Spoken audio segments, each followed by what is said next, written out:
buenas tardes, bienvenidos a un nuevo programa de Enfoque Cultural, su programa de los días miércoles a través de la Unión Nacional de Periodistas Facebook Live. Hoy día es un día muy especial, porque además es mi cumpleaños. Hoy día celebro un año más de vida que el Altísimo me ha permitido continuar aquí con ustedes, por lo que mis agradecimientos primero, gloria a Dios y a Él, obviamente. También tenemos aquí unos invitados que van a tocar el tema de hoy, justamente 29 de enero, sobre el protocolo de Río de Janeiro y sobre la hoguera bárbara. Bienvenidos, buenas tardes. Tenemos aquí a los doctores, magíster, José Arrobo. Él es presidente del Colegio de Diplomáticos, es presidente del Círculo de Periodistas del Guayas y también es presidente de la Fundación Símbolos Patrios. Y siguen siendo obviamente miembros de las tres instituciones. A su vez, el doctor Jorge Andrade, él es abogado, periodista, asesor cultural, poeta y también es historiador. Ellos van a tocar el tema que les he mencionado. Buenas tardes, bienvenidos. Y bueno, vamos a comenzar entonces con las palabras del doctor Jorge Andrade acerca de lo que sucedió en cuanto a la hoguera bárbara, de qué se trató, cómo fue esto, por qué se lo relaciona, cómo lo oye Alfaro, etcétera. Bienvenido, doctor. Buenas tardes, abogado. Buenas tardes, Silvia. Buenas tardes, doctor Arrobo. En primer lugar, quisiera yo felicitarla, Silvia, por su cumpleaños. Muchas gracias. Que Dios le dé mucha salud y una vida prolongada. Amén. En segundo lugar, saludo a su culta audiencia y agradezco por esta invitación que para mí constituye una deferencia muy especial. Respecto a lo que se conmemoró el día de ayer en todo el país, debe pues constituir siempre como una lección cívica magna, porque ayer se conmemoró un año más en que al más grande hombre que ha tenido el Ecuador como luchador social, como guerrillero y como presidente del Ecuador, junto a otros mártires, fueron cegadas sus vidas un día como el de ayer, y donde al país se le privó de que sigan aportando con grandes obras, grandes acciones para engrandecer a este Ecuador que tiene de todo: riquezas naturales, hombres valientes, mujeres forjadoras de la historia y de paso bellas. Lo que se ha dado en llamar la hoguera bárbara, que es una denominación que dio el historiador y literato Alfredo Pareja Díez Canseco, no es otra cosa más que el relato macabro, el relato injusto e ingrato que ciertos individuos en el año de 1912 cometieron en contra de la existencia de Eloy Alfaro y de otros lugartenientes. Pero la hoguera bárbara no se da en Quito, comienza en Guayaquil. En Guayaquil, unos días antes, el día 25 de enero del mismo año 1912, lo detienen al general Pedro J. Montero, un amigo leal y un militar honesto, valiente, que colaboró con Eloy Alfaro y que se identificó siempre con los ideales radicales del viejo luchador. Lo detienen yéndose contra el mismo acuerdo que habían firmado una vez que el ejército poderoso y con mayor número de combatientes vino y derrotó a todos los revolucionarios que estaban dirigidos y liderados por Pedro J. Montero y Flavio Alfaro. Fue suficiente 3 batallas, una en Naranjal, otra en Huigra y otra en Yaguachi, para derrotar a estos militares liberales radicales que quería que la obra alfarina en beneficio del pueblo y del país continúe y no caiga en manos de liberales que estaban comprometidos o confabulados con los conservadores de aquellos tiempos. En Quito, una vez que ya se fue, primero fue en Guayaquil, como usted bien dice, luego en Quito, Eloy Alfaro no estaba en este momento en el Ecuador. ¿Cómo regresa él al Ecuador y cómo sucedió estos hechos en Quito? El 28 de diciembre del año 2011, de 1911, Pedro J. Montero se proclama jefe supremo porque una vez que había fallecido el presidente de la República, Emilio Estrada, le encargaron el poder al presidente del Senado, el doctor Carlos Freire Saldumbide, pero liberales como Flavio Alfaro, allá en Esmeraldas, se proclama también jefe supremo del Ecuador, lo mismo Pedro J. Montero, y Pedro J. Montero le pide a Eloy Alfaro, que ya se encontraba en Panamá, en el seno de su familia, descansando después de una obra titánica que había hecho a favor del país, aquí como presidente del Ecuador. Lo llama para que se haga cargo del ejército liberal. Viene Alfaro y Alfaro lo manifiesta de manera directa que él no venía a guerrear con nadie, que él ya estaba de acuerdo con que al Ecuador se le dé paz. Por lo tanto, el papel que venía a desempeñar el general Alfaro era de mediador entre, diríamos, los placistas, que estaban acaudillados por el general Leonidas Plaza Gutiérrez, y los alfaristas, que estaban acaudillados por Flavio Alfaro y Pedro J. Montero. Bien, vamos a hacer una pausa porque queremos saber si hay algún video de esa época. Tengo entendido que usted nos envió algún video. Parece que sí, no estoy tan seguro, pero no. Ya, vamos a el estudio video, tiene que tener. Un video Perfecto. para seguir comentando este tema.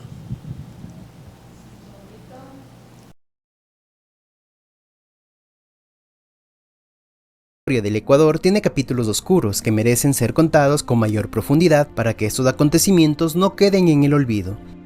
Uno de esos capítulos nefastos ocurrió el domingo 28 de enero de 1912, cuando una turba enardecida arrastra, descuartiza y quema los cuerpos de Eloy Alfaro y 5 de sus compañeros de la Revolución Liberal.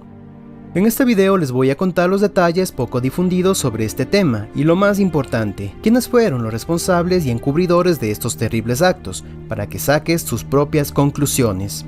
No sin antes invitarte a que te suscribas a mi canal y me sigas en mis redes sociales para más datos adicionales de los temas que subimos sobre nuestra historia. Bienvenidas y bienvenidos a esta nueva temporada. ¡Comenzamos!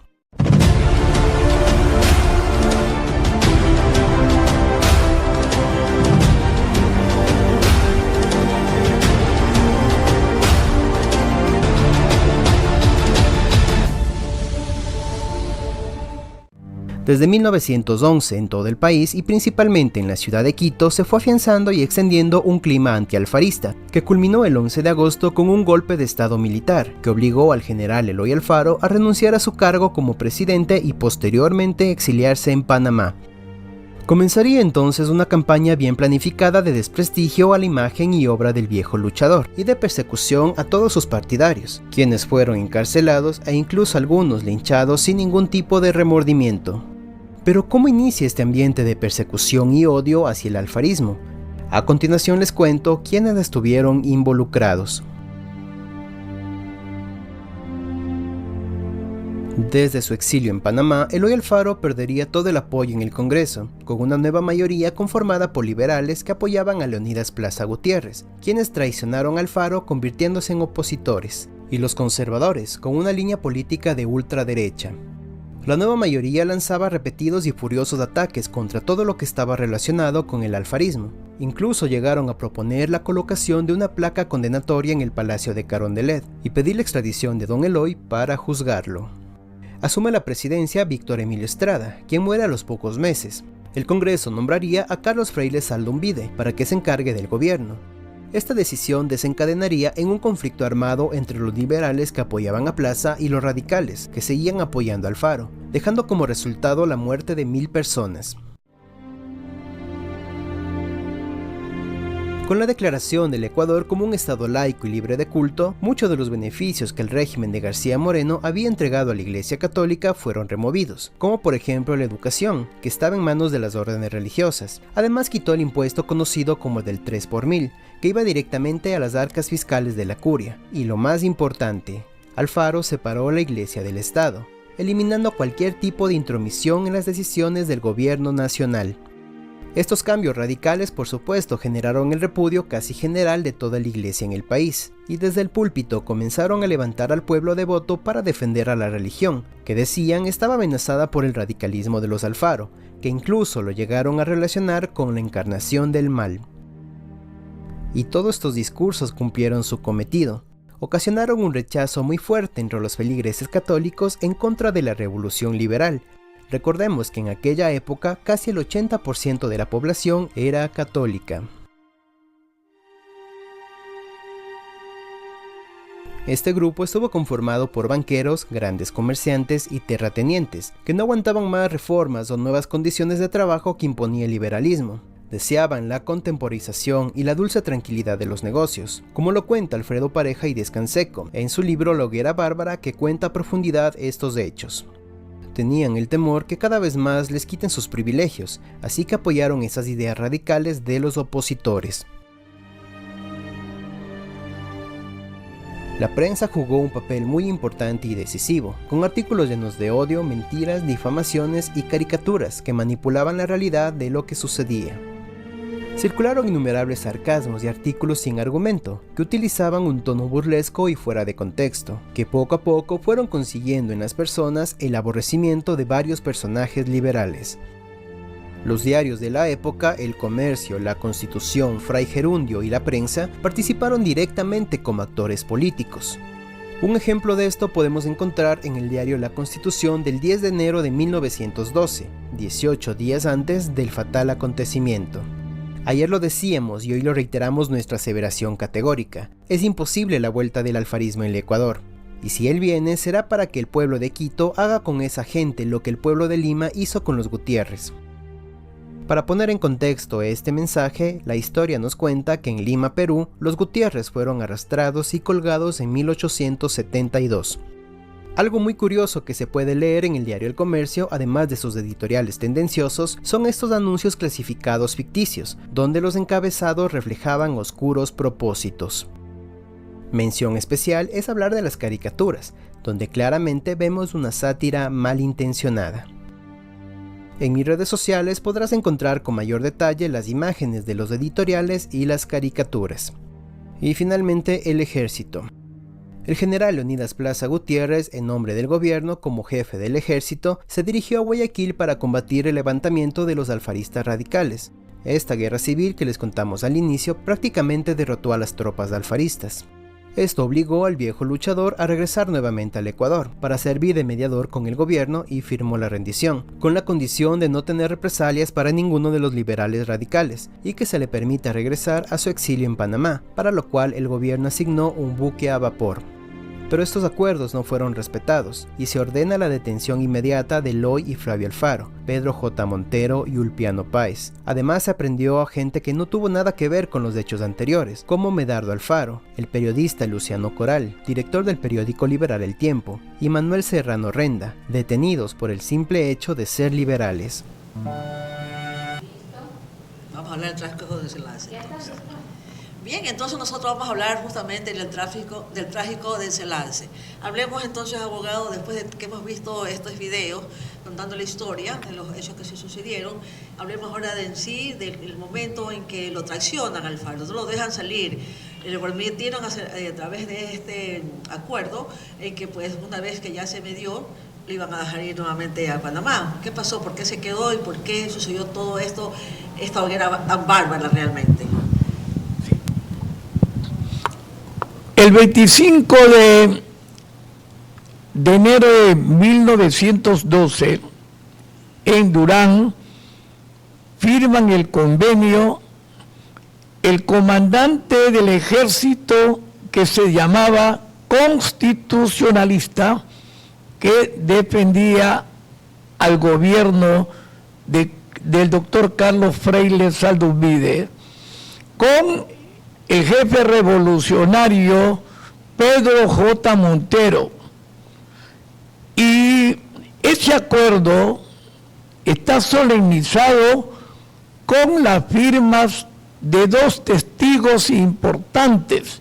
Me refiero al cónsul de Inglaterra, acreditado aquí en Guayaquil, y al cónsul de los Estados Unidos, aquí vivo de Guayaquil. No se respetó. El gobierno pudo haber respetado, pero no lo quiso hacer. Parece que obedecía a un plan preconcebido, de tal manera que lo envía a uno de sus ministros, Carlos Freire Salduvide, con la orden de que se tome presos a todos los facciosos. Por lo tanto, ese mismo día, 25 de enero, en las primeras horas de la noche, mientras Pedro J. Montero se encontraba descansando en una casa de una familia italiana ubicada en Clemente Ballén y Chimborazo, fue reducido a prisión, detenido.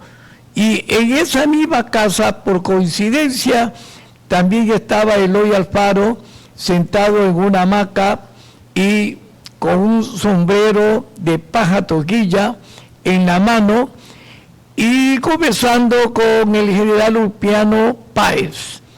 Los tres fueron detenidos, pero al general Pedro J. Montero se lo llevó a la gobernación porque estaba ya instaurado un consejo de guerra que lo juzgó por traición a la patria y por irrespeto a la constitución política que regía en esos tiempos. Como no había pena de muerte porque ya había sido abolida, lo sentenciaron a 16 años de prisión y uno de los oficiales integrantes del Consejo de Guerra da lectura por uno de los balcones a la gente que estaba abajo, entre los cuales había la soldadesca.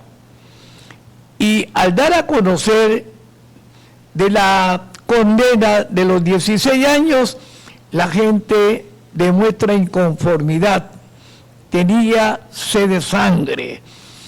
Entonces este general Montubio, valiente, ¿no?, viene en un momento determinado, le grita: si quieren mi vida, mañana la tendrán. En eso el custodio de él, soldado identificado con las fuerzas placistas, saca un revólver y le dispara, asesinándolo por completo al general Pedro J. Montero. A continuación, recogen su cadáver y lo lanzan a la calle Aguirre. Y de ahí las turbas lo arrastran y lo llevan hasta la Plaza San Francisco, al frente de la plaza, al frente del cuerpo de bomberos Salamandra.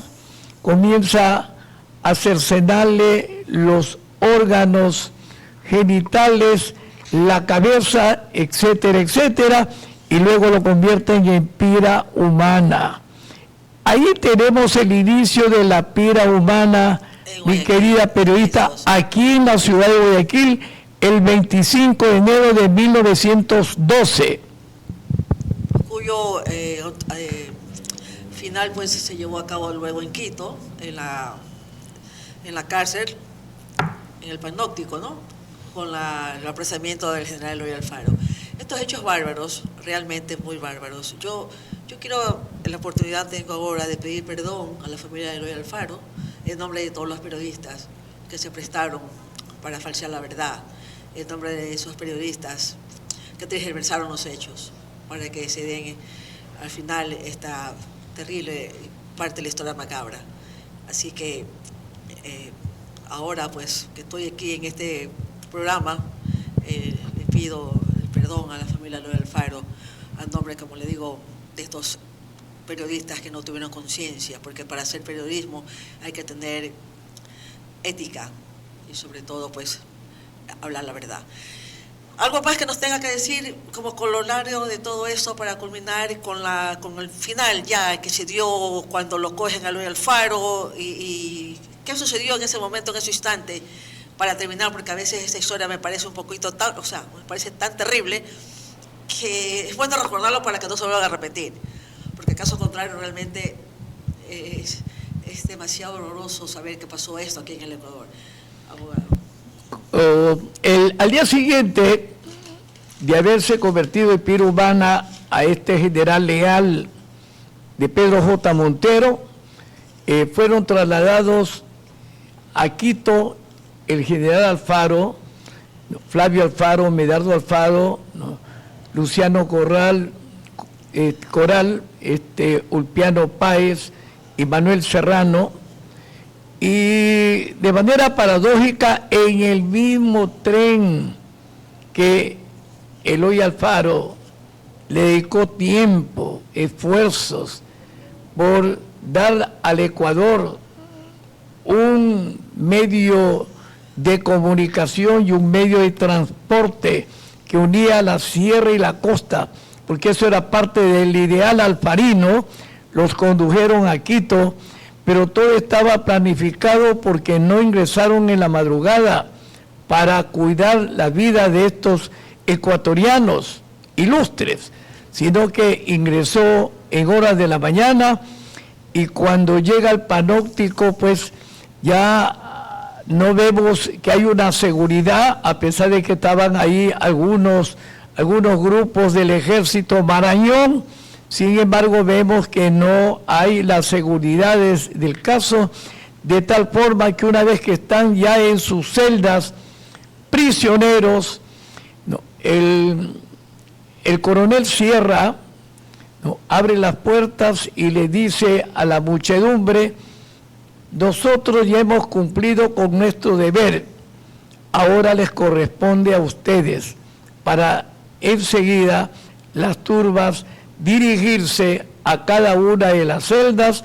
Y se comenta que José Ceballos, el cochero, le da un disparo que lo asesina inmediatamente al general Alfaro, y a continuación arrojan su cuerpo desde arriba al piso. Lo mismo hicieron con los otros compatriotas que se encontraban prisioneros, y de ahí vemos pues en un desfile macabro propio de la incivilización, propio de la ley de la selva, como a estos ilustres ecuatorianos se los lleva arrastrando por las calles de la ciudad de Quito hasta que llegan a la plaza del Ejido, y allí pues proceden a quemarlos, convirtiéndose en lo que muy bien el historiador Alfredo Pareja de Canseco describió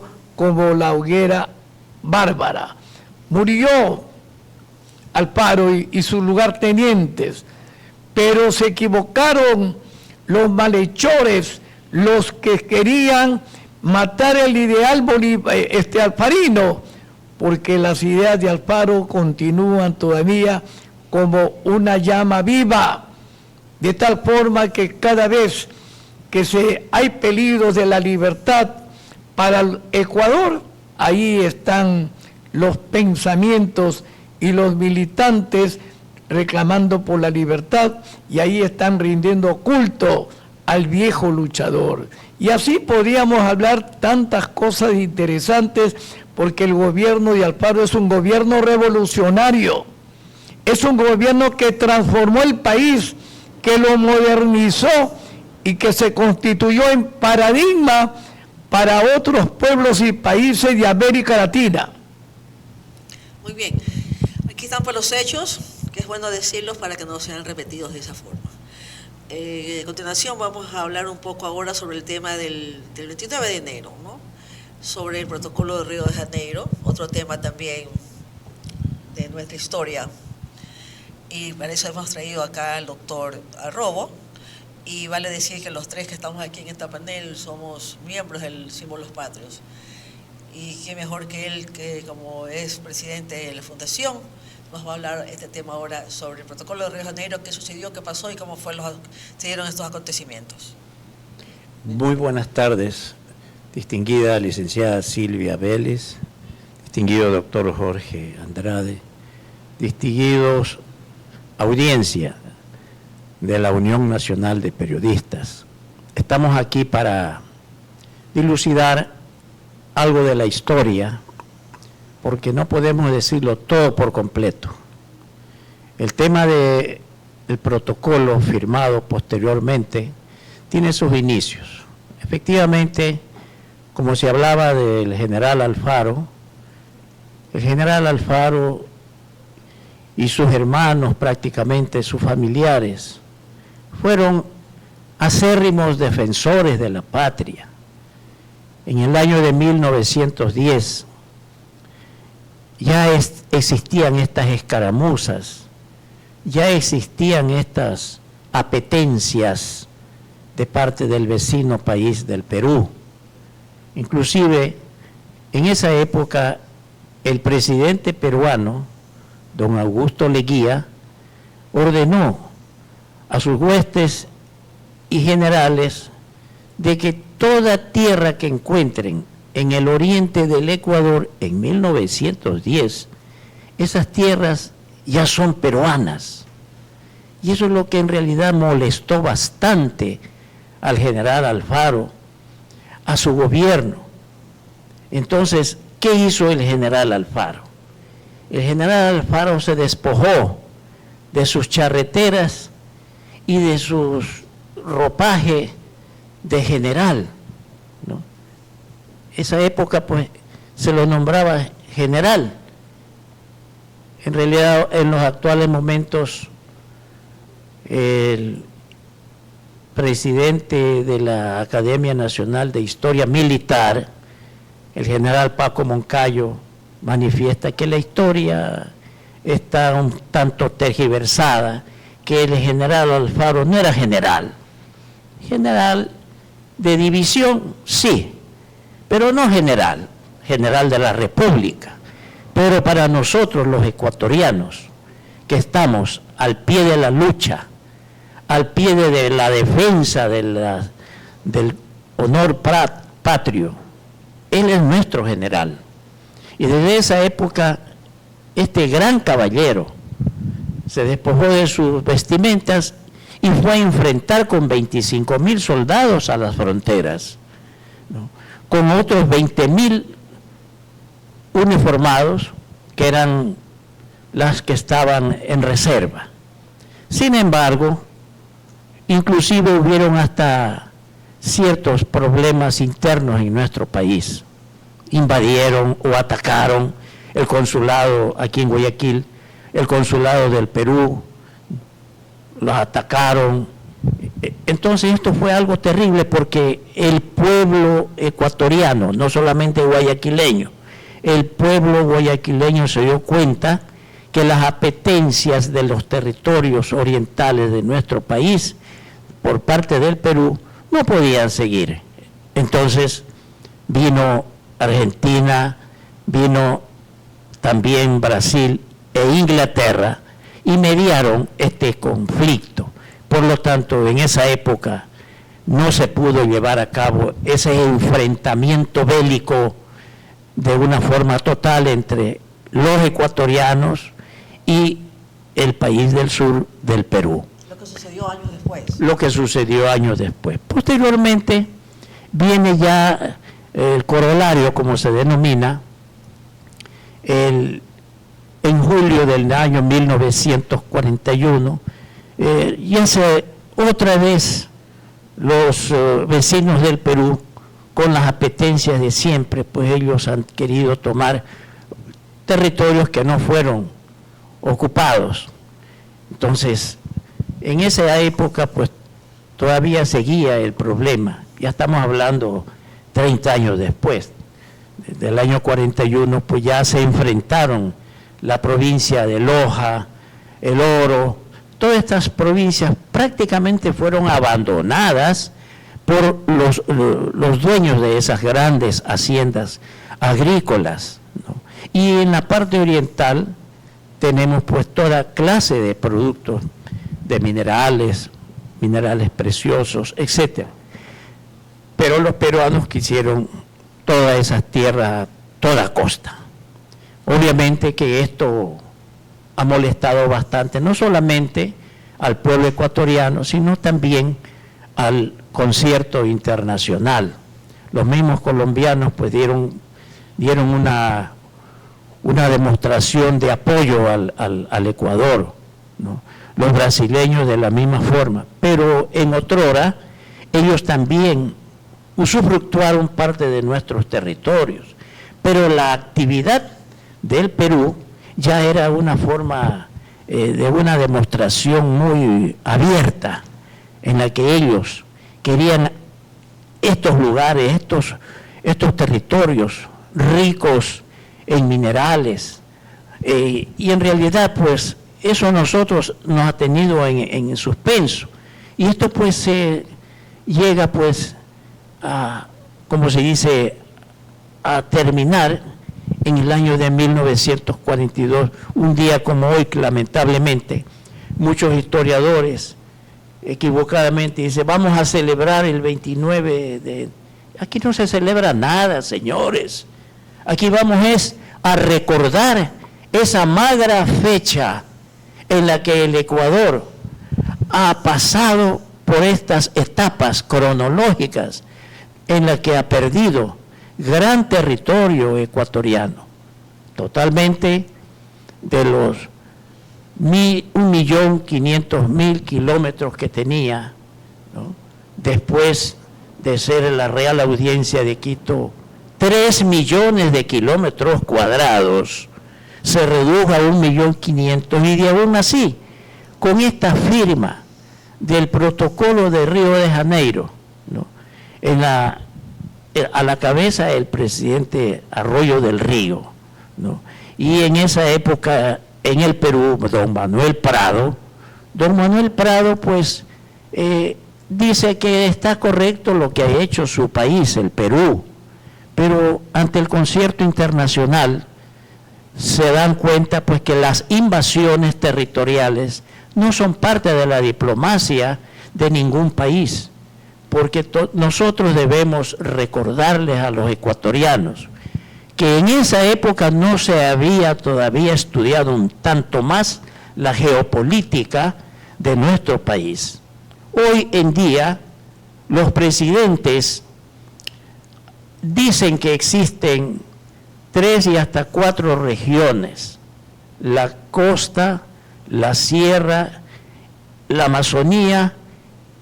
Señores, no hay ninguna Amazonía en estos momentos. Ya la región amazónica ya no es amazónica, es solamente región oriental, ¿sí? Porque el Amazonas ya lo perdimos por los malos gobiernos de este país, y porque no hubo nadie quien golpee fuerte la mesa de negociaciones tanto en la ONU como en la OEA. Y entonces, hasta ahí vamos 4 regiones. Después viene Galápagos, la región insular, la órbita geoestacionaria y la Antártida. He ahí las 7 regiones en las que el doctor Antonio Parra Velasco, en el año de 1933, él manifestó en Uruguay, en Montevideo concretamente, en la 7ª conferencia, él manifestaba que el Ecuador debe invocar a las personas, tanto naturales como jurídicas e internacionales, de que si se ha firmado ese írrito protocolo en Río de Janeiro, el 29 de enero, hay la posibilidad de que se aplique una doctrina que él manifestó en esa época, 1933, la doctrina de la reivindicación territorial. Lamentablemente no tuvo asidero, no ha tenido ese apoyo del Concierto de Naciones, tanto de la ONU como de OEA una vez más. Y es por ello que el Ecuador se reduce ahora a 260.000 kilómetros cuadrados. Eso es lamentable. Y todavía existen otras pretensiones del oriente ecuatoriano. Yo no digo de la Amazonía ecuatoriana, del oriente ecuatoriano, porque todavía existen grandes reservorios de petróleo en esos lugares que los vecinos están tratando de hacer ciertas usufructuaciones de ese petróleo para poder seguir subsistiendo, mientras que el Ecuador no lo hace por los problemas que se avecinan en cada gobierno. Y es por ello que este país debe defender estas 7 regiones que tiene nuestro país, porque el Ecuador debe ser respetado conforme fue creado desde el año de 1830. Muy interesante lo que estamos escuchando ahora, y de eso se trata este programa, de nosotros aprender también, conocer la historia nuestra, con los historiadores, aquellos que son los que se encargan de estudiar realmente la conciencia de los sucesos, como decían en la escuela, los sucesos que sucedieron en la sucesión de los tiempos. Ya regresamos con una breve pausa.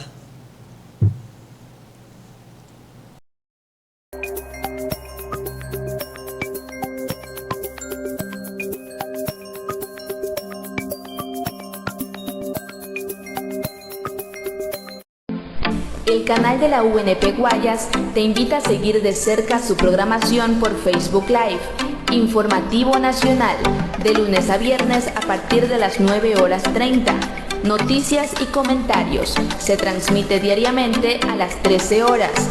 HJB Noticias, de lunes a viernes desde las 10:30. Frente a frente, todos los martes, jueves y viernes a las 11:30. Enfoque Cultural, todos los miércoles a las 15 horas. Y Miremos al Mundo, todos los viernes a las 13:30. El canal de la UNP Guayas en la vanguardia de la información online por una auténtica libertad de expresión. El canal de la UNP Guayas te invita a seguir de cerca su programación por Facebook Live, Informativo.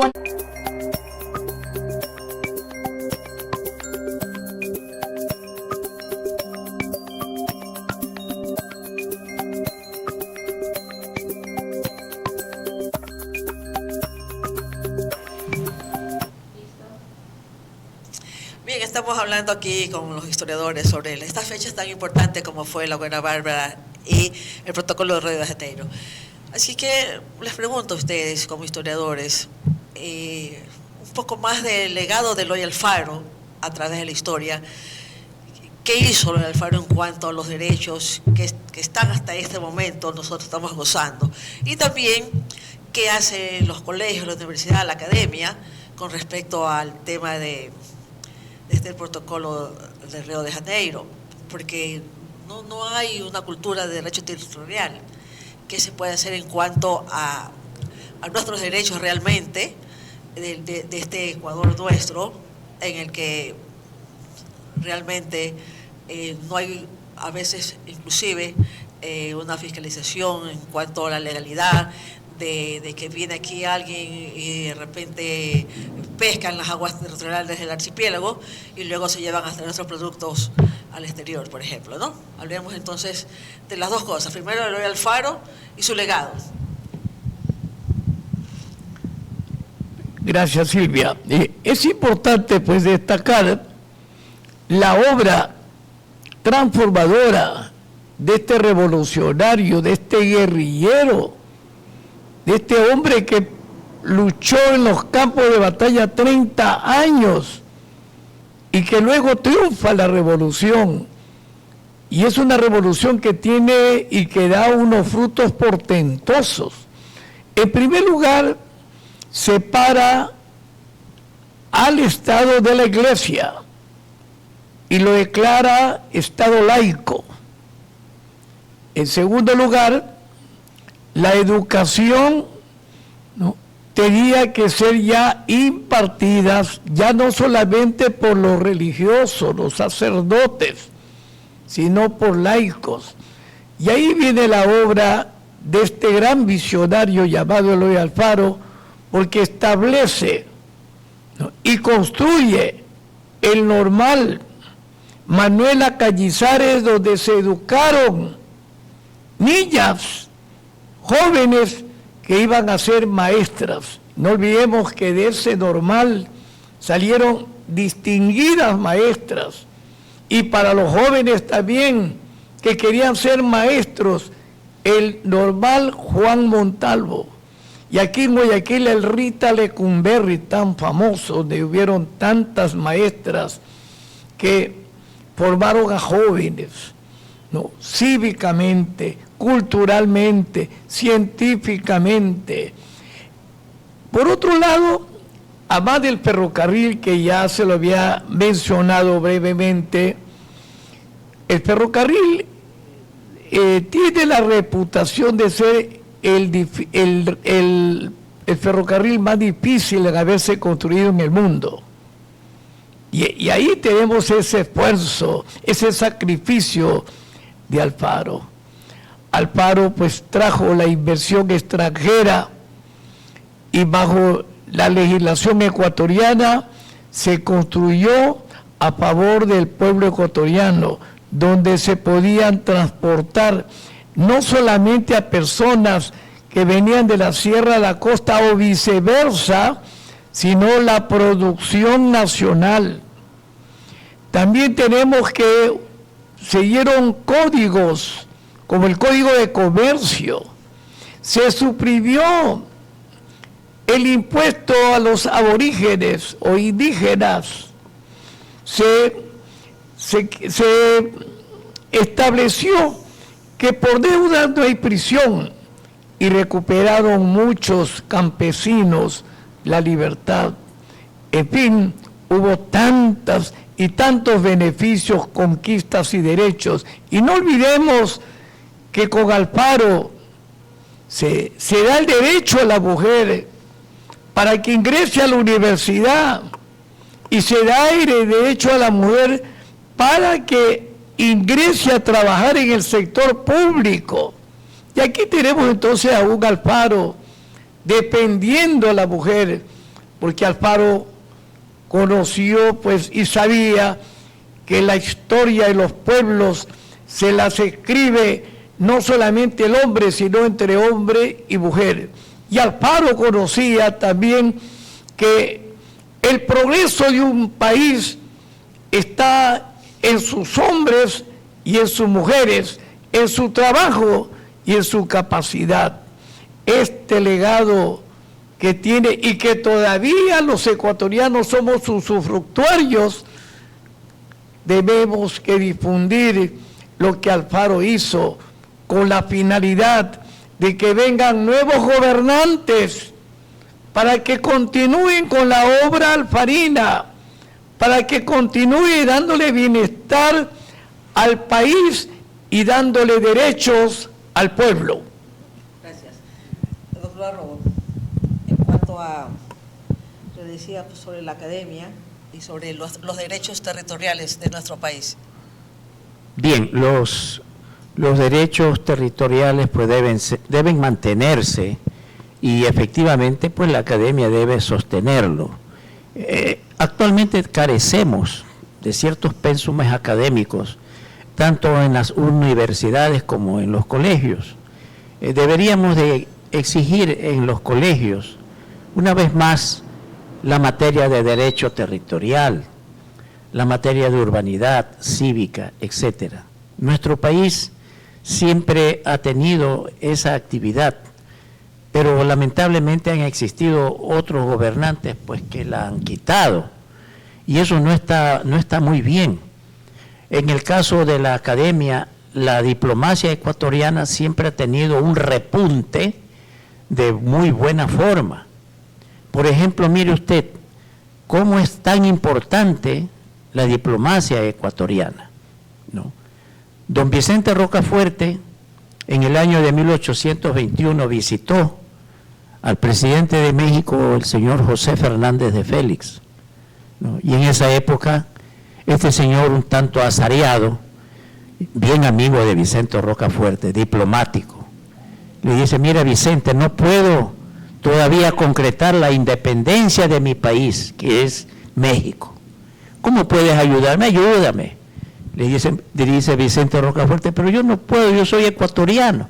No te preocupes, yo te nacionalizo en este momento. Y lo nacionalizaron mexicano. O sea, nuestro posterior presidente Vicente Rocafuerte, en el año de 1835, ya tenía doble nacionalidad, ecuatoriano, mexicano. Entonces don Vicente Rocafuerte, con su característica de diplomático, abogado, fue ante las cortes europeas e inglesas y consiguió la independencia de un país foráneo como es México, después de 3 años. Eso fue en el año de 1824. Lo que los señores mexicanos o el pueblo mexicano no lo reconocen ni lo mencionan. Hoy en día existen problemas entre el pueblo mexicano y el pueblo ecuatoriano por asuntos de desavenencias, etcétera. Pero tenemos que recordar que los pueblos se manejan con el tema de la diplomacia. La diplomacia es una herramienta a la que nosotros debemos aplicarla, pero con personas que entienden de la diplomacia, no personas que se las nombra así a dedo, ¿no? Pueden ser políticos, familiares o amigos, no, deben ser personas que sean capaces, profesionales, que sigan la carrera de diplomacia, no sean diplomáticos a la carrera. Eso es lo que está pasando actualmente. Por eso es que tenemos problemas en la actividad internacional y con los demás países, porque nuestros representantes no tienen la escuela de la diplomacia. Y eso es lo que en otrora también nos ha faltado aplicar. Miren ustedes cómo hemos perdido gran cantidad de territorio porque no se ha golpeado la mesa de negociaciones en la ONU. ¿Cómo es posible que en estos momentos vayamos a perder, por ejemplo, la provincia de Manabí? La provincia de Manabí es una provincia multimillonaria. La mayoría de los manabitas no saben o no conocen que en sus costas una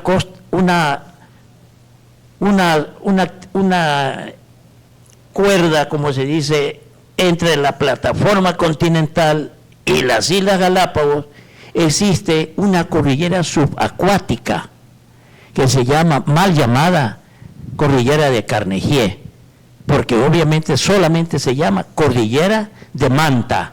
Nace justamente en esa ciudad. Y en esa cordillera existen una cantidad estimada, no por mi persona, sino por técnicos que han hecho el estudio los marinos han hecho el estudio con sus barcos tecnológicos, ¿no? Han determinado que hay una especie de 250 millones de toneladas métricas en nódulos polimetálicos de manganeso.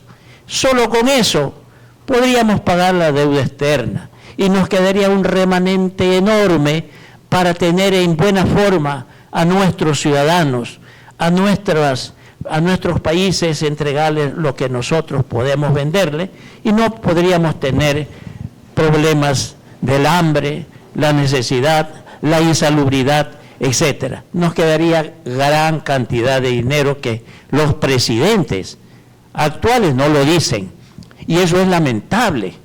¿Por qué no lo dicen? Serán razones políticas que a nosotros nos está afectando en la actualidad. Sí, muy bien, muy interesante este tema del día de hoy. Vamos pues más adelante a hacer un foro completo para tocar este tema con personas invitadas, para hacer un gran foro y sacar conclusiones. Por el momento ha sido muy interesante, hemos aprendido bastante, gracias a ustedes los historiadores, gracias a ustedes por escucharnos. Tenemos el saludo de Alba Vélez Linares, mi hermana que está por aquí, seguramente mandando un saludo por mi cumpleaños, muchas gracias. ¿Perdón? Allá está también Katy Vélez. Está también Tati Vélez, también nos está saludando, un saludo para ellas que se acuerdan de mi cumpleaños. También está Ernesto Ron, un saludo para ellos y las demás personas que están pendientes de este programa. Y para ustedes, muchas gracias por escucharnos. Ya tendremos la oportunidad la próxima semana de continuar con nuevos invitados. Agradezco también la presencia del día de hoy de los presidentes y expresidentes de la Unión Nacional de Periodistas, junto con algunos colegas que me hicieron aquí una celebración. Y para todos ustedes, mis cariños, mis respetos, a ustedes también mis consideraciones y mis cariños, mis respetos por haber aceptado la invitación de hoy, a nuestra productora tras bastidores, la licenciada Kelly Alviar, que está pendiente de los detalles, y a todos ustedes por escucharnos cada semana en Enfoque Cultural de los días miércoles a través de la Unión Nacional de Periodistas Facebook Live, a través de la UNP Guayas. Muy buenas tardes, muchas gracias.